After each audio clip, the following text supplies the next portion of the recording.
الإله الجابوني أو الملقب بمول الحوت هو بائع سمك انتشر له فيديو وهو يبيع السردين ب5 دراهم للكيلوغرام بمدينة مراكش المغربية، وهو ما يختلف عن أسعار السوق المرتفعة.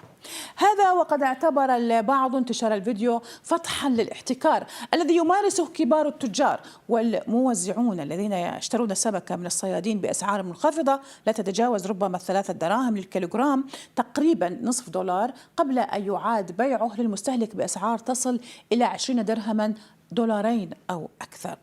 نشاهد الفيديو الذي أثار الجدل لعبد الإله.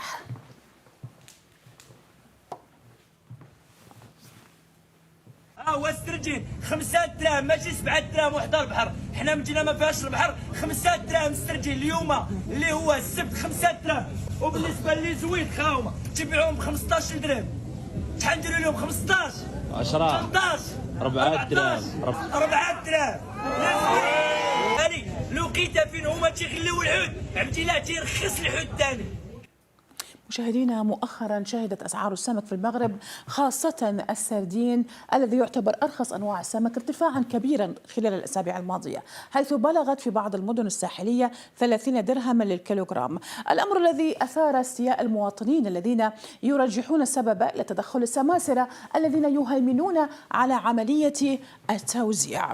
مع ارتفاع أسعار السمك في المغرب، هذا الموضوع خلق جدلا ونقاشا حادا في الشارع المغربي. حسن، راهي الشناقة ربحو عبد الله هو يعلن عن الانسحاب، العفاريت والتماسيح كبار عليه أو على الشعب المسكين. نور، هذا البطل المغربي بائع السمك عرى بكل عفوية واقع الممارسة التجارية في المغرب، والذي يتسيده مجموعة من المنتفعين الذين يضربون القدرة الشرائية للمواطنين.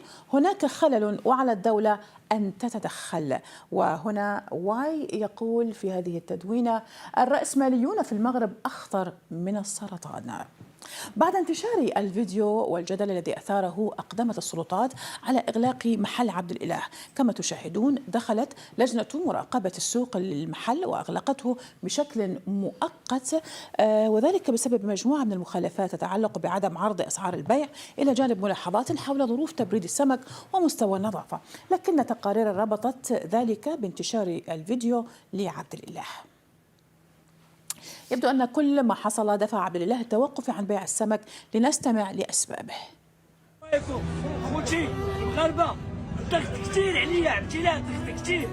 بركة الحوت عرفتوه بشحال تيتباع، أنا آخر يوم ليا في بيع الحوت صافي البصمة ديالي خليتها لكم. الحوت ها باش يخرج سالع عبد الإله من الحوت.